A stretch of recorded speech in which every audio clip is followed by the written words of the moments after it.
So are there still pump and dump companies out there? You know, it's funny because they come in waves. In the 80s and 90s, the brokerage business was very big. Mm-hmm. And guys like myself who were successful brokers Mm-hmm. went out on their own, opened their own brokerage houses, and would then make markets in small stocks. And that's what we did. Mm-hmm. It doesn't, and the government came in and swept the entire group Yeah. of us in the late 90s, early 2000s. So what drugs were you doing back in those days? Or what were the brokers doing, and were you indulging in some of that?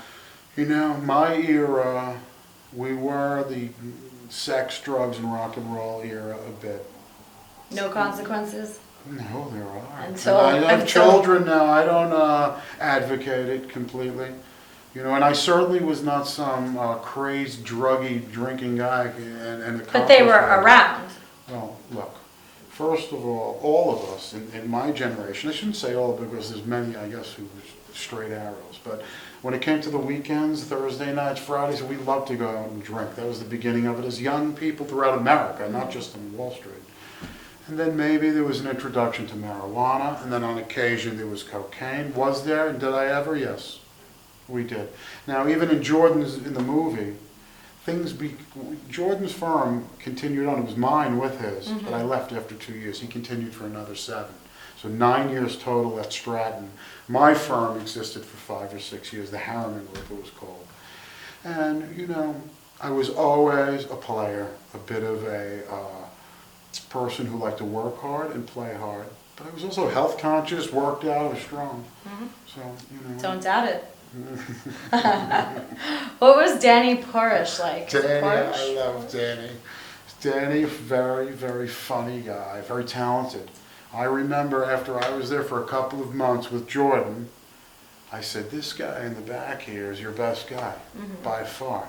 And you know, without tooting my own horn, when I came to Jordan, I had a lot with me. I had a book of business. I had huge number of leads, which I disseminated to the salesmen. I worked with Danny, who I became very close with. And Danny ultimately became the main guy in the firm. When Jordan left, Danny was running the firm along with Kenny Green. Was Bernie Madoff similar to what you guys were doing? I'm sure you get that a lot. Not at all. For me, no, don't forget, for me, there's a difference between Jordan And and myself. you were- In terms of my company, I thought we ran ours in a more conservative fashion. Jordan, at the helm of his, grew it very large, and the volatility of the stocks was great. That's what you can do in a position like he was or I became. You make a market in stocks, you can dictate the prices. And, you know, so my company was a bit different that way. And you were earlier on. What year did you get indicted? Jordan was indicted in 1998. I was indicted in 2001. Okay. And what are you doing now, Mark? I'm a sales consultant, marketing specialist, you know, and I've been with a few different companies over these past few years since I've been out of prison. Congratulations. Thank you. Freedom is good. You know? Hells yeah. And so in general, I've been very happy. Sales is for me all the way. And what did you think of Jordan's book, The Wolf of Wall Street? Did you read it? I What did you... read it years ago. I haven't read it recently. I thought it was hilarious. Did you think it portrayed everything accurately? Well, you know, let's not forget also, as I've said, is Jordan's perspective, not mine. But I thought most of it held true, I believe. And a lot of it then was after I left, a bulk of it, so I couldn't attest to that as much. Yeah. You know? Now, $1 million question. I'm ready. What do you think of Matthew McConaughey playing Matthew you McConaughey. in The Wolf of Wall Street? Who is he? I've never heard of him. Okay. Matthew McConaughey. Gay cowboy. You know, gay cowboy. Well, you know, I think, I like actually Matthew McConaughey. I've liked his work. He doesn't resemble me in any way. Really? I mean... Some dark-haired ethnic from Brooklyn. Not ethnic, you know, just a Middle Eastern background. Yeah, Syrian, Lebanese background, but always jet black hair. I'm a big guy. Yeah. So I thought that, but you know, I think Scorsese, Genius. of course, I love him. But you know, he has his interpretation. I recently watched Casino and read the book. He changed everything when he did the movie. So I think he's not very literal with regard to Jordan's book. It's his interpretation. Mm-hmm. Were you involved in making the movie at all? Oh, I was interviewed by the producers about my role, about the era. Mm-hmm. So And have you spoken to Jordan about the movie? Yes. Spoke to Jordan for the first time about 6 months ago, and just spoke to him the other day again. Yeah. I'm going to a private screening next week. Me too. Would you like to come? Duh. Okay. So what led up to you getting arrested by the FBI? Oh my God. Thank God that's over with. It was the worst time of my life. How many years did it? The investigation starts in the securities industry. It starts, the first level of police is the NASD. If you're a member of NASDAQ, like we were.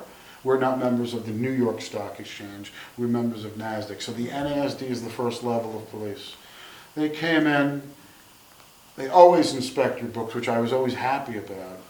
But after being in business with my firm now for 2.5, 3 years, they brought a lawsuit against me. That was the beginning. So, and you know, I honestly have very complex feelings about the whole situation. Mm-hmm. What led up to you being arrested by the FBI? You know, our business, the securities industry is very regulated, which I always was very happy about, because I said, let's have full disclosure of everything we do above and beyond. And I left Jordan and opened my own firm. Mm-hmm. You know, the first level of police in the securities industry, if you're a member of NASDAQ, as we were not members of the New York Stock Exchange, is NASDAQ. And they review what you're doing consistently. We offered them everything in terms of what we were doing, full transparency. Break in the middle of the day one day, or No. how did it happen? No, the NASD reviews and she comes in and does what they call focus reports every month, which again, I was happy about that. Mm-hmm. So they conducted these every month routinely. And after 2 years, they decided to bring a lawsuit against our firm, which was pretty much the beginning of the end for us. Did you see that coming?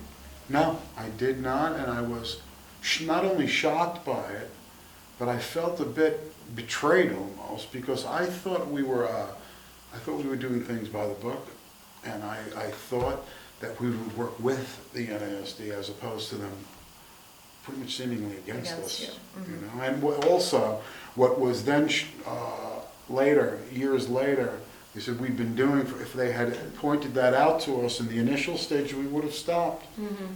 I don't. For me, even though I pled guilty, I have issues. Mm-hmm.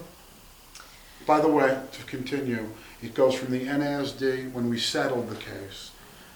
They then moved it to the SEC, Securities and Exchange Commission. I engaged with them, with lawyers. And at one point they decided not to speak to us. I didn't know what to do next, and even my lawyers were very expensive. You didn't know. I was going with my lawyers. The next thing is the U.S. attorney gets it.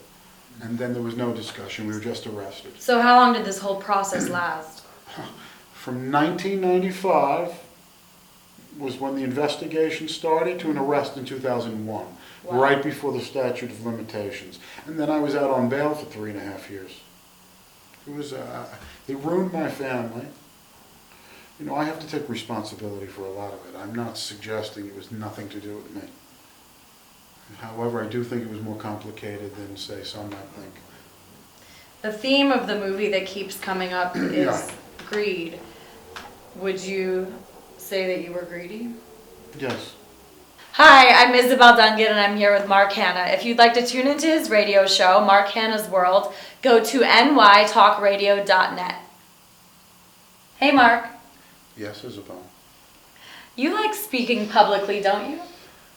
Well, I've had to do it in my career for years, and I still do. Yes, it's important, it's necessary. Well, viewers, Mark is available for speaking engagements. If you would like to contact his agent, you can email him at wesleyleealan@aol.com. Good idea.